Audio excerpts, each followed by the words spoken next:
प्यारे बच्चों, आज आप लोगों ने क्लास 11th विषय भूगोल का टेस्ट दे दिया है, वीकली टेस्ट। और इस बार क्वेश्चन का जो पैटर्न है वो चेंज था। वस्तुनिष्ठ प्रश्न जो थे वो आपका 2 अंक के हैं, अति लघु उत्तरीय प्रश्न 2 अंक के, लघु उत्तरीय प्रश्न 3 अंक के और दीर्घ उत्तरीय प्रश्न 5 अंक के थे। हम लोग सीधे क्वेश्चन पे आते हैं। आपका पहला क्वेश्चन था, पृथ्वी में सागर तल पर औसत वायु दाब कितना होता है? तो इसका सही आंसर हो जाएगा 1013 मिली बार। दूसरा क्वेश्चन है, निम्नलिखित में से कौन सी वायु दाब पेटी गतिजन्य है? तो यहाँ हो जाएगा उपोष्ण उच्च वायुदाब पेटी और उप ध्रुवीय निम्न वायुदाब पेटी, दोनों हो जाएगा। इसलिए डी आंसर है, क एवं ख दोनों, या फिर ए एंड बी। किस नियम के अनुसार धरातल पर पवनें उत्तरी गोलार्ध में दाईं ओर तथा दक्षिणी गोलार्ध में बाईं ओर मुड़ जाती है? तो यहाँ लिखा हुआ है केरल का नियम, बाइज-बेटेल का नियम, फिर है हेडली का नियम, और इनमें से कोई नहीं। आपका जो सही आंसर होगा वो हो जाएगा फेरेल का नियम। इसीलिए यहाँ पर आपका जो डी आंसर है, इनमें से कोई नहीं, ये मेरे हिसाब से करेक्ट है। कहे कि यहाँ केरल का नियम दिया है, जबकि सही उत्तर होगा फेरेल का नियम। तो यहाँ तो फेरेल का नियम नहीं दिया हुआ है, इसलिए इसमें डी आंसर मेरे हिसाब से होगा इनमें से कोई नहीं। फिर है, निम्न में से किन पवनों को हिमभक्षी पवन भी कहते हैं? तो यहाँ जो होगा चिनकू, जो यूएसए में होता है, बहता है। वायुमंडल में सर्वाधिक ऊंचाई पर कौन से मेघ पाए जाते हैं? तो पछाव मेघ पाए जाते हैं। 5वां का बी हो जाएगा पछाव मेघ। विश्व में सर्वाधिक वर्षा किस प्रकार की होती है? तो यहाँ पर हो जाएगा आपका 6ठा का बी, पर्वतीय वर्षा। उसके बाद कौन सा सही सुलेमित है? जलवायु प्रदेश दिया हुआ है, यहाँ उसका संकेत चिन्ह दिया हुआ है, इसको आप लोग एक देख लीजिएगा, इसमें हम कंफर्म नहीं है। 8वां क्वेश्चन है, निम्न में कौन सी वैश्विक तापन के लिए सर्वाधिक जिम्मेदार है? तो इसका हो जाएगा कार्बन डाइऑक्साइड। फिर है, ओजोन परत क्षरण के लिए कौन सी गैस जिम्मेदार है? तो यहाँ हो जाएगा क्लोरोफ्लोरोकार्बन, डी ऑप्शन। 10वां है, निम्नलिखित उष्णकटिबंधीय चक्रवातों में कौन सही सुमेलित नहीं है? तो यहाँ जो है टाइफून, ये ब्राज़ील दिया हुआ, ये गलत दिया हुआ है, तो ये आपका सही सुमेलित नहीं है, बाकी सब सही है। 11 है, समुद्री पवन या सागर समीर क्या होता है? तो समुद्र तलों पर ठंडी वायु महसूस की जा सकती है, जिसे समुद्र समीर के रूप में जाना जाता है।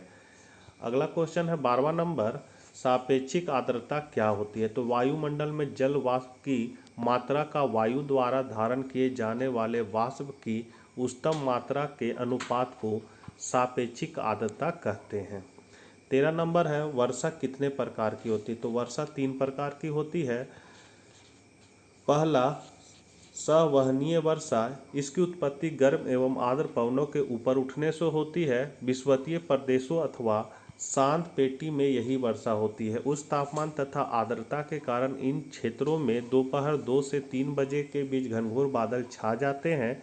कुछ क्षणों की मूसलाधार वर्षा के बाद शाम को 4 बजे तक वर्षा रुक जाती है, आसमान साफ हो जाता है। दूसरा है पर्वतीय वर्षा, जब जलवाष्प से लदी हुई गर्म वायु को किसी पर्वत या पठार की ढलान के साथ ऊपर चढ़ना होता है तो यह वायु ठंडी होने लगती है। ठंडी होने से यह संतृप्त हो जाती है और संघन की प्रक्रिया शुरू हो जाती है।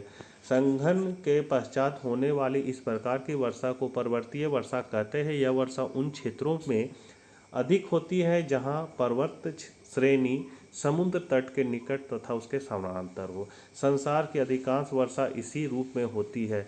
जिस पर्वतीय ढाल पर वर्षा होती है उसे वर्षा पोषित या पवनाभिमुख क्षेत्र कहते हैं, जबकि विमुख ढाल पर वर्षा नहीं होती तथा इसे वृष्टि छाया प्रदेश कहते हैं। तीसरा है चक्रवातीय वर्षा, तो चक्रवातों के कारण होने वाली वर्षा को चक्रवातीय वर्षा कहते हैं। इस प्रकार की वर्षा शीतोष्ण कटिबंधीय चक्रवातीय क्षेत्रों में होती है। यह चक्रवातों द्वारा होने वाली वर्षा को चक्रवातीय या वातांगरी वर्षा कहते हैं। दो विपरीत स्वभाव वाली हवाएं जब आपस में टकराती है तो वातांग्र का निर्माण होता है। इस वातांग्र के सहारे गर्म वायु ऊपर की ओर उठती है और वर्षा होती है। यह वर्षा मुख्य रूप से मध्य एवं उच्च अक्षांशों में होती है। 14 है चक्रवात क्या है या कितने प्रकार के होते हैं। तो हवाओं का परिवर्तनशील और अस्थिर चक्र जिसके केंद्र में निम्न वायु दाब तथा बाहर उच्च वायु दाब होता है चक्रवात कहलाता है। अब स्थिति के आधार पर चक्रवात दो प्रकार के होते हैं। पहला शीतोष्ण कटिबंधीय या वाताग्री चक्रवात। तो शीतोष्ण कटिबंधीय चक्रवातों की उत्पत्ति तथा प्रभाव क्षेत्र शीतोष्ण कटिबंध अर्थात मध्य अक्षांशों में होता है। ये चक्रवात उत्तरी गोलार्ध में केवल शीत ऋतु में उत्पन्न होते हैं, जबकि दक्षिणी गोलार्ध में जलीय भाग के अधिक होने के कारण ये वर्ष भर उत्पन्न होते रहते हैं। दूसरा है उष्णकटिबंधीय चक्रवात। तो उष्णकटिबंधीय क्षेत्रों के महासागरों से उत्पन्न तथा विकसित होने वाले चक्रवातों को उष्णकटिबंधीय चक्रवात कहते हैं।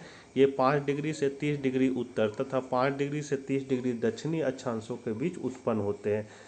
ध्यानतव्य है कि भूमध्य रेखा के दोनों ओर 5 डिग्री से 8 डिग्री अक्षांशों वाले क्षेत्रों में न्यूनतम कोरिओलियस बल के कारण इन चक्रवातों का प्रायः अभाव रहता है।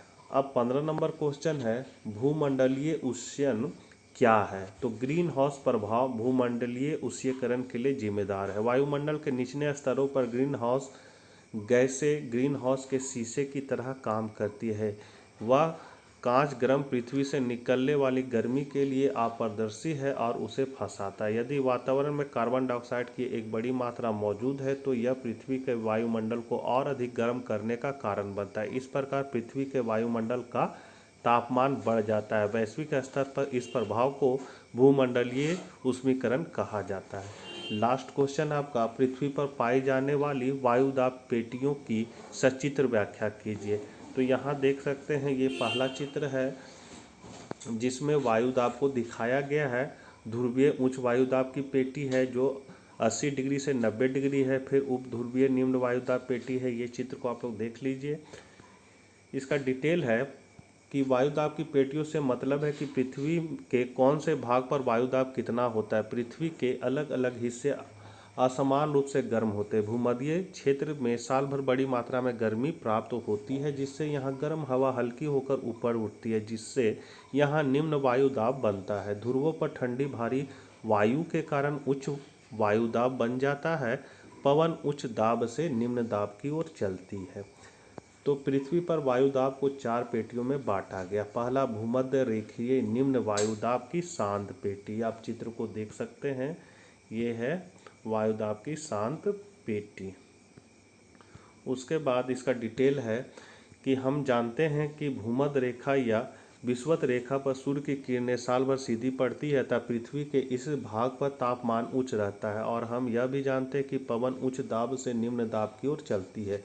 भूमध्य रेखीय निम्न वायुदाब की पेटी का विस्तार भूमध्य रेखा से दोनों ओर 10 डिग्री उत्तर और 10 डिग्री दक्षिण अक्षांशों के बीच होता है। यह पेटी भूमध्य रेखा के उत्तर और दक्षिण से 0 से 10 डिग्री तक फैली हुई है। इस पेटी में साल भर सूर्य की किरणें सीधे पड़ने के कारण तापमान ऊंचा रहता है। तो इसको आप लोग देख सकते हैं इसका डिटेल।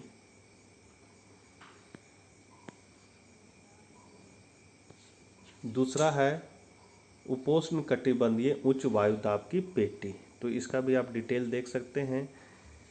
JCRT द्वारा इसका आंसर शीट जारी जब कर दिया जाएगा तो इसको मैं अपने साइट DRGP82 पर PDF फॉर्मेट में डाल दूंगा। वहां से भी आप इसको देख सकते हैं।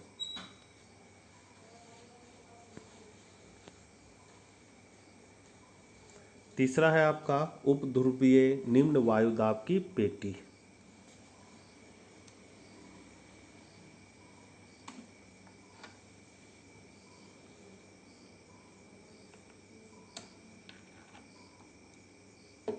चौथा है ध्रुवीय उच्च वायुदाब की पेटी।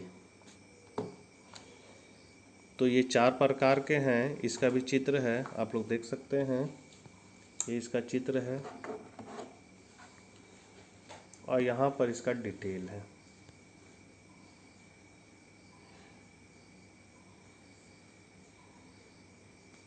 आशा करते हैं यह वीडियो आपके लिए उपयोगी साबित होगी। सारे क्वेश्चन इंपॉर्टेंट हैं मुख्य परीक्षा के लिए। इसको आप लोग कॉपी में याद कर नोट डाउन करके याद जरूर कर लीजिएगा। PDF फॉर्मेट में आपको DRGP82 क्रोम ब्राउज़र में जाकर सर्च करना है। वहाँ पर आपको सबसे नीचे में ये नोट्स PDF फॉर्मेट में मिल जाएगा। मिलते हैं नेक्स्ट वीडियो साथ, तब तक आज्ञा दीजिए। जय हिंद, जय भारत।